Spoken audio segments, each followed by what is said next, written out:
kodi tu sikuti ndikukana. Ayi sindikukana, ndatero ndithu, ndalonjeza kuti 2026 ndzagula galimoto.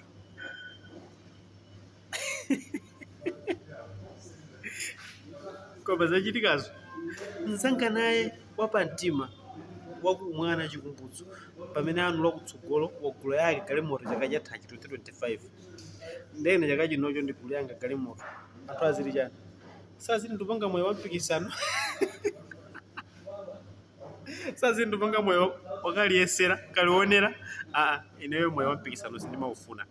Ayi ndzagulabe kutsogoloko poti chaka chino chili chathaka leso 5 days tachotsako kale pa 365 paja mundionere next year. Ende moyo wampikisano ayi